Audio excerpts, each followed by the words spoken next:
Hello friends, welcome again to my channel Bharadwaj अर्थशास्त्रा। आज हम पढ़ेंगे नेशनल इनकम का वैल्यू एडेड या output method. This is the second method. पिछली वीडियो में हमने देखा कि how the national income is estimated with the help of income method. Now in this video we shall study how the national income is to be estimated with the help of value added method. So let's move on. We have seen that there are three methods of measuring national income. The first method is the value added or output method. Second is the income method and third one is the expenditure method. So हमने income method हमने कर लिया है. So आज हम करेंगे the value added और the output method. इसको value added method भी कहते हैं, इसको output method भी कहते हैं. So let us see. So in this method, it is that method which measures the national income by estimating the value of final goods and services produced in a year. So here the basis of measuring national income is by estimating the value of final goods and services produced in an economy. एक अर्थव्यवस्था में जो final goods और services produce होती हैं उनकी value के base पर इस मेथड के दौरान नेशनल इनकम एस्टिमेट करने की कोशिश की जाती है। यहाँ पर सबसे पहले यानी वैल्यू ऑफ फाइनल गुड्स और सर्विसेज मेजर की जाती हैं। लेकिन दिक्कत की बात यह है कि एक ही वस्तु इंटरमीडिएट भी होती है और फाइनल भी होती है। मेरे ख्याल से सेकंड वीडियो इस चैप्टर की हमने उसमें देखा था, जिसमें मैंने आपको फाइनल गुड्स और इंटरमीडिएट गुड्स के बारे में पढ़ाया था। तो उसमें हमने देखा था कि एक ही वस्तु फाइनल भी हो सकती है, इंटरमीडिएट भी हो सकती है। तो हम कैसे एस्टिमेट करें कि वो फाइनल है या इंटरमीडिएट है, कैसे पता लगाएं? So it may happen that the value of good can be included more than once in estimation of national income. लेकिन अगर हमसे इस दौरान कोई भी गलती हो गई और इंटरमीडिएट गुड्स की वैल्यू भी इंक्लूड हो गई तो ऐसा हो सकता है कि किसी भी वस्तु की वैल्यू एक या एक से ज़्यादा बार इंक्लूड हो सकती है। तो जब नेशनल इनकम में किसी वस्तु की या सर्विसेज की वैल्यू एक या एक से ज़्यादा बार इंक्लूड होती है तो उसे हम कहते हैं problem of double counting. So problem of double counting arises when the value of any good or services is added 2 or more than 2 times in national income. That is problem of double counting. So problem of double counting arises when the value of intermediate goods are also included in GDP. Okay. So let us see what is the problem of double counting. So the calculation of national income through final output approach considers the market value of final goods and services. तो जब भी हम value added method का उपयोग करते हैं या output विधि का प्रयोग करते हैं तो हम फाइनल गुड्स और सर्विसेज की मार्केट वैल्यू को इंक्लूड करते हैं. The value of intermediate good is not included. तो इसमें हम इंटरमीडिएट गुड्स की वैल्यू नहीं शामिल करते, केवल फाइनल गुड्स की ही वैल्यू शामिल करते हैं. लेकिन अगर इंटरमीडिएट की गुड्स की वैल्यू गलती से भी शामिल हो जाए, नोइंगली और unknowingly, so it involves the problem of double counting. तो इससे डबल काउंटिंग की समस्या पैदा हो जाती है. तो डबल काउंटिंग का मीनिंग हमने पहले ही देख लिया. Double counting means consideration of value of certain items more than once which leads to over estimation of national income. तो जब किसी वस्तु की वैल्यू एक से ज़्यादा बार इंक्लूड हो जाए नेशनल इनकम काउंट करते समय तो नेशनल इनकम हमारी ज़रूरत से ज़्यादा आएगी. नीचे मैंने पिक्चर्स दी हुई हैं. वीट के बाद फ्लोर के बाद ब्रेड. आप समझ गए होंगे, ये मैंने एग्जांपल लिखा है जो मैंने अपनी पिछली वीडियोस में आपको शो किया था कि वीट से फ्लोर बनता है, फ्लोर से ब्रेड बनता है और ब्रेड से ब्रेड पकोड़ा बनता है और ब्रेड पकोड़ा हमें बहुत अच्छा लगता है. लेकिन हम यहाँ पर सिर्फ ब्रेड ही बनाएंगे, ब्रेड से आगे नहीं चलेंगे क्योंकि आपके मुँह में पानी बहुत आता है. ठीक है, और ब्रेड पकोड़े खाने लगे तो इकोनॉमिक्स की क्लास रह जाएगी. So we will stop up to bread pakora only. Okay, bread only, sorry, bread pakora नहीं खाएंगे हम. तो लेट अस सी कि डबल काउंटिंग की समस्या क्या होती है. So this can be explain with the help of an example. The example की पिक्चर हमने दी हुई है. Let's make the table once again. तो इसको हम ब्रेड तक ही सीमित रखेंगे. Suppose the wheat is there और वीट को बनाने के लिए कोई इंटरमीडिएट कंजम्पशन नहीं लगी है और वीट 100 रुपये की प्रोड्यूस होती है. तो इसमें वैल्यू एडिशन कितने का हुआ? 100 रुपये का ही हुआ. और वीट बेचती जाती है किसी फ्लोर मिल को. फ्लोर मिल वाले उससे फ्लोर बनाते हैं उस वीट से. तो उन्होंने 100 रुपये की वीट खरीदी, so that is intermediate consumption. और जो आटा बना या मैदा बना वो 150 रुपये का बना. तो इन्होंने कितने की वैल्यू ऐड की? So value added is 50 rupees only. Okay, then that flour is purchased by a bakery, एक बेकरी वाले ने उस फ्लोर, सारे के सारे फ्लोर को खरीद लिया, और ऐसा मान के चलते हैं कि उस ब्रेड को बनाने के लिए सिर्फ फ्लोर का इस्तेमाल होता है। सो जो उसने फ्लोर से ब्रेड बनाया, तो इसके लिए इंटरमीडिएट कंजम्पशन कितनी थी, 150, जितने का उसने वो आटा या मैदा खरीदा, और उसके ब्रेड बने 300 रुपीज़ के। सो वैल्यू एडिशन यहाँ पर हुई 50 रुपीज़ की। सो अगर हम जीडीपी कैलकुलेट करते समय वैल्यू ऑफ आउटपुट को हम शामिल करते हैं कि कितने का उत्पादन हुआ है देश में सभी वस्तुओं और सेवाओं का, तो it will be 100 plus 150 plus 300। सो इसकी जो वैल्यू आएगी वो कितनी आएगी, 550 आएगी। सो 550 is not the GDP, but GDP is the value of final good. So here the final, suppose bread से आगे कुछ नहीं प्रोड्यूस होता, और ब्रेड जो है हाउस होल्ड ले जाते हैं और उसको कंज्यूम कर लेते हैं। सो यहाँ पर फाइनल गुड है bread. So what is the value of bread, value of bread is 300। So here the GDP will be 300। Suppose एक इकॉनमी में सिर्फ 3 ही वस्तुएं उत्पादित होती हैं, तो यहाँ पर उस इकॉनमी का जीडीपी जो है वो 300 रुपये होगा, क्योंकि ब्रेड यहाँ पर फाइनल गुड है, जबकि फ्लोर और वीट जो हैं दे आर इंटरमीडिएट गुड्स, और इनकी वैल्यूज़ भी ब्रेड की वैल्यूज़ में शामिल होती हैं।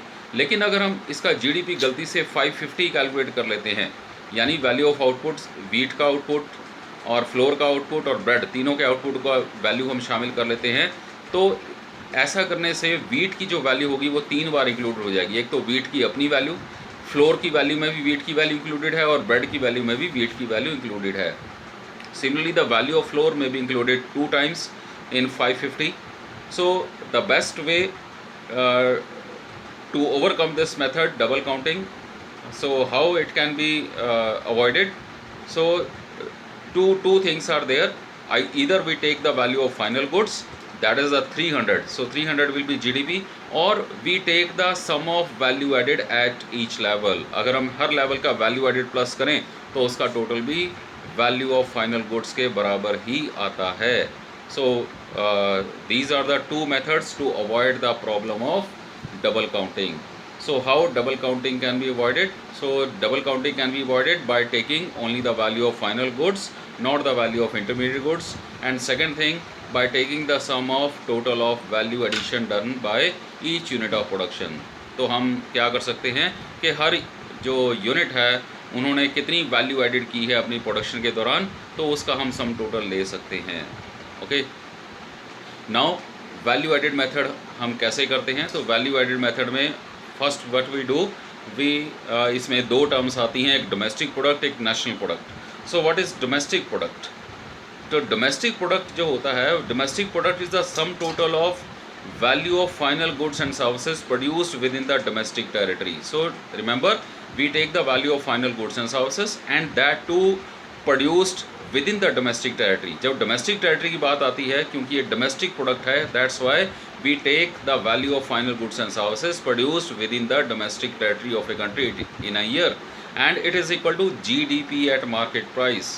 सो GDP एट मार्केट प्राइस, तो इसका मतलब क्या है? मार्केट प्राइस मतलब we take the market value of goods and services, then is the domestic product. Domestic product says कि we take the value of goods and services which are produced within the domestic territory, and gross means के इसमें depreciation included है। Then एक और term है इसकी national product. तो जब भी हम नेशनल प्रोडक्ट की बात करते हैं तो हम यहाँ पर हम डोमेस्टिक टेरिटरी नहीं बल्कि हम नॉर्मल रेजिडेंट की बात करते हैं। डेफिनेशन सेम है, सिर्फ डोमेस्टिक टेरिटरी की जगह हमने नॉर्मल रेजिडेंट वर्ड लगा देना है यहाँ पर नेशनल प्रोडक्ट में। So what is domestic national product? So national product is the sum total of value of final goods and services produced by normal residents of an economy in a year, ठीक है। And it is equal to, यहाँ पर थोड़ा मैंने गलत लिख दिया है, it is not GDP at market price but it is GNP at market price. kindly corrected, it is equal to gross national product at market price, GNP at market price. So ये उन final goods और services की value के बराबर होता है national product जो हमारे नॉर्मल रेजिडेंट्स ने प्रोड्यूस किए होते हैं। जो डोमेस्टिक प्रोडक्ट होता है, डोमेस्टिक प्रोडक्ट में हम क्या लेते हैं? हमारी डोमेस्टिक टेरिटरी में जो फाइनल गुड्स और सर्विसेज प्रोड्यूस हुई हैं उनकी वैल्यू, तो हमारी डोमेस्टिक टेरिटरी में रेजिडेंट्स के द्वारा भी हो सकती हैं और नॉन रेजिडेंट्स के द्वारा भी होती हैं, ठीक है। तो दोनों के द्वारा जो फाइनल गुड्स और सर्विसेज प्रोड्यूस होती हैं उनकी वैल्यू हम लेते हैं। लेकिन नेशनल प्रोडक्ट में हम क्या करते हैं जो हमारे नॉन रेजिडेंट्स प्रोड्यूस कर रहे हैं हमारी इकोनॉमी में value of goods and services, उनको हम माइनस कर देते हैं, और जो हमारे रेजिडेंट्स दूसरे देशों में रहकर फाइनल गुड्स और सर्विसेज प्रोड्यूस करते हैं उसको हम इंक्लूड कर लेते हैं. So this way we calculate the national product. Okay, then how to calculate domestic product. Domestic product हम कैसे कैलकुलेट करते हैं. ओके, तो नीचे डायग्राम में शो, पहले हमें कैलकुलेट करना होता है वैल्यू ऑफ आउटपुट. तो वैल्यू ऑफ आउटपुट हमने देखा पीछे जो मैंने आपको डायग्राम बनाया था वीट का, देन फ्लोर, उसके बाद ब्रेड, इस एग्जांपल के द्वारा आपको समझाया. तो वैल्यू ऑफ आउटपुट में वैल्यू ऑफ आउटपुट हमारा आ रहा था 550. तो उसमें इंटरमीडिएट गुड्स की वैल्यू भी शामिल थी और फाइनल गुड्स की वैल्यू भी शामिल थी. तो वैल्यू ऑफ आउटपुट में सभी वस्तुओं, जितनी भी इकोनॉमी में वस्तुएं और सेवाएं उत्पादित होती हैं उनकी वैल्यू हम लेते हैं, चाहे वो फाइनल गुड्स हैं चाहे वो इंटरमीडिएट गुड्स हैं.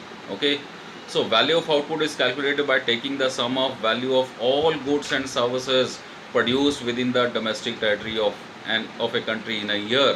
So all को मैंने कैपिटल में लिखा है because we take the value of all the goods and services, means either they are intermediate or they are final. We take the value of both the goods and services, intermediate also final. किस में? value of output में.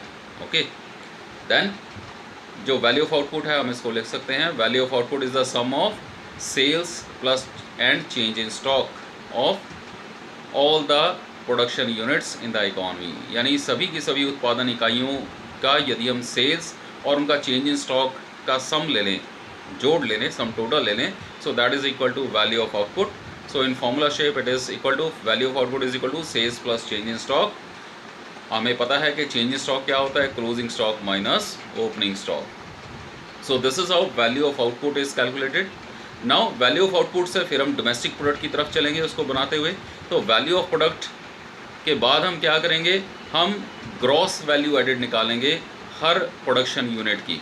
Okay, ये कैसे निकालेंगे, ये हम निकालेंगे कि जो वैल्यू ऑफ आउटपुट आया है, ओके, उसमें से हम माइनस कर देंगे इंटरमीडिएट कंजम्पशन. ओके, तो अगर हम ऐसा करेंगे तो ये gross value added by each production unit आ जाएगी इकोनॉमी में. So gross value added by each unit of production is calculated by subtracting intermediate consumption from value of output. Okay, so gross value added at market price it is equal to value of output minus intermediate consumption. तो इसको normally हम value added लिखते हैं, लेकिन remember it is gross value added at market price. इसको ध्यान में रखना है कि जो वैल्यू एडेड हमारे पास आती है it is gross value added at market price. Then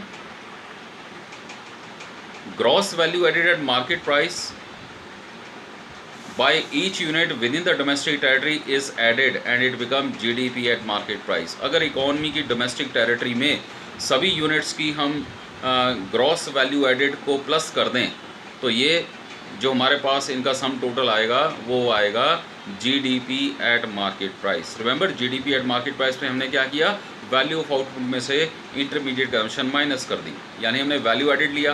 तो वैल्यू एडेड का जो टोटल होता है it is equal to value of final goods and services, और value of final goods and services is equal to GDP at market price, जिसे हम domestic income कहते हैं, डोमेस्टिक प्रोडक्ट कहते हैं.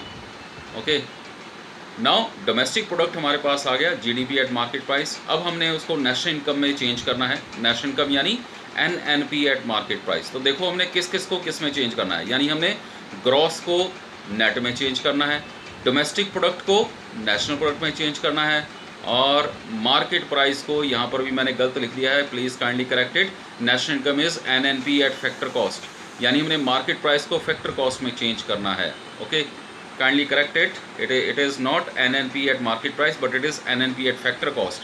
सो market price is to be change into factor cost. Kindly corrected, यहाँ पे गलत लिखा गया है. So first gross to be change into net by subtracting depreciation. तो अगर हम GDP एट मार्केट प्राइस में से डेप्रिसिएशन माइनस करेंगे it will be NDP at market price, तो ग्रॉस का नेट बन जाएगा.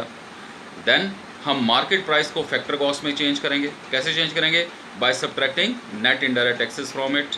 Okay, now NDP at market price हमारे पास आ गया था, यू कैन सी हियर, यहाँ पर NDP एट मार्केट प्राइस आ गया था. इसको हम NDP एट मार्केट प्राइस में से यदि नेट इनडायरेक्ट टैक्सेस माइनस करेंगे तो हमारे पास क्या आ जाएगा, NDP एट फैक्टर कॉस्ट, ये मार्केट प्राइस जो है ये फैक्टर कॉस्ट में चेंज हो जाएगा। Okay, now at last it is change into NNP at factor cost. अब हम इसको NNP एट फैक्टर कॉस्ट में चेंज कर देंगे, यानी नेशनल इनकम। कैसे? क्योंकि अब सिर्फ हमारे पास NNP एट फैक्टर कॉस्ट बनाने के लिए सिर्फ हमारे पास क्या बना है, डोमेस्टिक प्रोडक्ट को नेशनल प्रोडक्ट में चेंज करना है। ओके, तो हमारा ये NNP एट फैक्टर कॉस्ट बन जाएगा। सो डोमेस्टिक प्रोडक्ट को फैक्टर कॉस्ट में चेंज करने के लिए what we do, so NDP at factor cost plus net factor income from abroad, इसको हम ऐड कर देंगे तो ये बन जाएगा NNP एट फैक्टर कॉस्ट, यानी ये हमारी नेशनल इनकम आ जाएगी। ठीक है, इसको हम फॉर्मूला शेप में देख लें, जिस तरह से आपने क्वेश्चन करना है, दैट इज सेल्स। सेल्स में आ जाता है डोमेस्टिक सेल्स और एक्सपोर्ट्स दोनों आएंगे। अगर डोमेस्टिक सेल्स अलग दिया हुआ है, एक्सपोर्ट्स अलग से दिया हुआ है, तो इन दोनों को प्लस करके टोटल सेल्स आ जाएंगी। फिर इसमें प्लस करेंगे हम चेंज इन स्टॉक, और हमें पता है चेंज इन स्टॉक क्या होता है। कई बार चेंज इन स्टॉक आपको पूरा नहीं दिया होता, क्लोजिंग और ओपनिंग स्टॉक अलग अलग दिए होते हैं, तो हमने क्या करना है, plus closing stock minus opening stock करना है।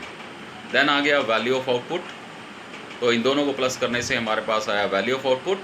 फिर हम इसमें से इंटरमीडिएट कंजम्पशन माइनस कर देंगे, यानी रॉ मटेरियल इसमें से माइनस कर देंगे, तो हमारे पास क्या बचेगा, बताओ जरा क्या आएगा। Yes, it comes GDP at market price, या gross value added at market price. ठीक है ना, तो ये GDP एट मार्केट प्राइस आ गया हमारे पास। फिर हम क्या करेंगे, इसमें से डेप्रिसिएशन माइनस कर देंगे। ओके, तो हम डेप्रिसिएशन इसमें से माइनस किया तो इसका असर किसके ऊपर पड़ेगा, डेप्रिसिएशन जब हम माइनस कर रहे हैं तो इसका असर सिर्फ किस पे पड़ेगा, इसका असर सिर्फ ग्रॉस पे पड़ेगा। Rest domestic product market price ये सारा सेम रहेगा। So it comes NDP at market price, it is equal to NDP at market price. मेरे ख्याल से आपको क्लियरली दिख रहा है तो ठीक है, नहीं तो ये आ रहा है is equal to NDP at market price. अब हम डोमेस्टिक प्रोडक्ट को नेशनल प्रोडक्ट में चेंज करने के लिए we will add net factor income received from abroad. Now it become NNP at market price. So one by one हमने करना है और इसके बाद हमने लिखते जाना है क्या बन गया है। नाउ हमने NNP एट फैक्टर कॉस्ट बनाना है, सिर्फ अब हमने क्या चेंज करना रह गया, मार्केट प्राइस को फैक्टर कॉस्ट में। तो इसको हम चेंज करने के लिए what we do, we subtract net indirect taxes from it, it become NNP at factor cost. So this is how NNP at factor cost is equal to national income. So this is how national income is estimated with value added और output method. ठीक है, मैंने इसको sales plus changing stock से शुरू किया है, शायद आपको क्वेश्चन में आपको वैल्यू ऑफ आउटपुट गिवन हो। ठीक है, तो हम फिर वैल्यू ऑफ आउटपुट वाले स्टेप से हम शुरू करेंगे। ठीक है, तो जहाँ से भी आपको गिवन होगा वहीं से आप इसको शुरू करेंगे। ओके, मैंने जो पॉसिबिलिटीज़ हैं वो मैंने आपको बता दी हैं कि ऐसे हो सकता है। एट लास्ट द प्रिकॉशंस, जब हम वैल्यू एडेड मेथड का इस्तेमाल करते हैं तो हमें कुछ प्रिकॉशंस भी लेनी पड़ती हैं, कुछ सावधानियाँ हमें बरतनी पड़ती हैं। Number one, value of intermediate goods are not included. What does it mean? It means only the value of final goods and services are included, because intermediate goods value is included in the value of final goods। तो अगर हम intermediate goods की value भी include कर लेते हैं तो ये डबल काउंटिंग की समस्या हो जाएगी, यानी एक ही कमोडिटी की वैल्यू दो या दो से ज़्यादा बार शामिल हो जाएगी, जो कि हमारे नेशनल इनकम को कई गुना ज़्यादा बढ़ा देगी। सो इसलिए हमारे नेशनल इनकम के एस्टीमेट ठीक नहीं आएंगे, तो इसलिए हम इंटरमीडिएट गुड्स की वैल्यू नहीं इंक्लूड करते, केवल और केवल हम फाइनल गुड्स की ही वैल्यू इसमें शामिल करते हैं। Then sale of second hand goods, sale of share, sale of bonds, debentures इसमें शामिल नहीं करते। पहला, sale of second hand goods को हम शामिल नहीं करते। क्यों नहीं शामिल करते? क्योंकि उन गुड्स की वैल्यू उस साल की GDP में इंक्लूड हो चुकी है जिस साल वो उत्पादित हुई थी। तो अगर हम आज दोबारा से उनकी वैल्यू शामिल करते हैं, क्योंकि हम यहाँ पर क्या कैलकुलेट कर रहे हैं कि एक साल में, यानी उस साल जिस साल हम नेशनल इनकम एस्टिमेट कर रहे हैं, उस साल कितने वैल्यू की फाइनल गुड्स प्रोड्यूस हुई हैं। लेकिन जो सेकेंड हैंड गुड्स हैं वो तो किसी पिछले साल प्रोड्यूस हुई थी और उनकी वैल्यू उस साल इंक्लूड हो चुकी है, तो यहाँ पर हम नहीं शामिल करेंगे, इससे हमारे नेशनल इनकम के एस्टीमेट गलत आ सकते हैं। सिमिलरली अगर शेयर, बॉन्ड, डिबेंचर्स बेचे जाते हैं, इनकी सेल को भी हम नेशनल इनकम में शामिल नहीं करते, क्योंकि इनसे किसी वस्तु या सेवा के उत्पादन में कोई मदद नहीं मिलती, इससे सिर्फ ओनरशिप ही चेंज होती है, ये पेपर क्लेम्स हैं सिर्फ। Then the services for self consumption, यानी ऐसी सेवाएं जो अपने ही उपभोग के लिए होती हैं, दो services which are consumed for the family they are not to be included in the national income. ऐसा हम क्यों करते हैं? क्योंकि इन सर्विसेज की वैल्यू को एस्टिमेट करना बहुत ही मुश्किल है। लाइक हाउसवाइफ अपने परिवार को जो सेवाएं प्रदान करती है, जो घर के काम वो करती हैं, जो बच्चों की वो केयर करती हैं या दूसरे परिवार वालों की केयर करती हैं, उसकी वैल्यू का एस्टिमेट लगाना बहुत ही मुश्किल है। So that's why it is not included. Then is a production of goods for self consumption will be included. लेकिन सेल्फ कंजम्पशन के लिए जो वस्तुओं का उत्पादन किया जा रहा है, जैसे किसान अगर खेत में कोई फसल उगाता है और उसे अपने ही उपभोग के लिए प्रयोग करता है, तो that value of production will be included in national income. If a farmer produce a crop in his farm and that crop is used for the consumption of the family of the farmer, it will not be sold, it is not sold in the market, so that value of crop will be included in the national income। लेकिन ऐसी ऐसी वस्तुओं की value को हम शामिल नहीं करते जो खाली टाइम में की जाती हैं। सपोज़ एक जो व्यक्ति है वो किसी ऑफिस में काम करता है और घर में आकर जब उसके पास खाली टाइम होता है तो वो क्या करता है, अपने किचन गार्डन में सब्जियां उगाता है। तो वो उसके खाली टाइम की एक्टिविटीज़ हैं, उसका रेगुलर काम नहीं है। तो ऐसी एक्टिविटीज़ जो खाली समय में की जाती हैं, उनसे जो वस्तुएं उत्पादित होती हैं, यानी जो किचन गार्डन से सब्जियां उत्पादन होगा, उन सब्जियों की वैल्यू को हम नेशनल इनकम में शामिल नहीं करेंगे। तो लेजर टाइम में जो वस्तुओं का उत्पादन किया जाता है, लेजर टाइम यानी खाली टाइम में जो वस्तुओं का उत्पादन किया जाता है, उन वस्तुओं की वैल्यू को हम नेशनल इनकम में शामिल नहीं करते। लेकिन जो मकान मालिक अपने घरों में खुद रह रहे हैं, उनका इम्प्यूटेड रेंट हम नेशनल इनकम में शामिल करते हैं, यानी उनका हम एस्टिमेटेड रेंट, इम्प्यूटेड यानी एस्टिमेटेड, यानी अगर वो अपने घर में खुद ना रह रहे होते, अपना घर किराए पे दिया होता, तो उन्हें कितना किराया मिलता, so that will be included in the national income. ठीक है, यानी ऐसे मकान मालिक जो अपने घरों में खुद रह रहे हैं, उन घरों का इम्प्यूटेड रेंट जो है वो राष्ट्रीय आय में शामिल किया जाता है। Is it clear? So with this we come to the end of this value added और output method। आप होप आपको समझ में आ गया होगा। अगर आपको समझ में नहीं आया है तो आप नीचे जो कमेंट्स वाला कॉलम है उसमें आप मुझको लिख सकते हैं कि आपको कौन सा पार्ट समझ में नहीं आया है। आप अपना नंबर भी मेरे को दे दीजिएगा, मैं आपके नंबर पर स्वयं ही मैसेज कर दूंगा। ओके, या मैं आपको कमेंट बॉक्स में ही जवाब दे दूंगा इसका। सो इसके बाद हम कुछ न्यूमेरिकल क्वेश्चन लेंगे वैल्यू एडेड मेथड के। नेक्स्ट जो हमारा वीडियो होगा वो इसी के ऊपर बेस्ड होगा, numerical questions on value added method. So तब तक के लिए thank you, bye bye, good bye.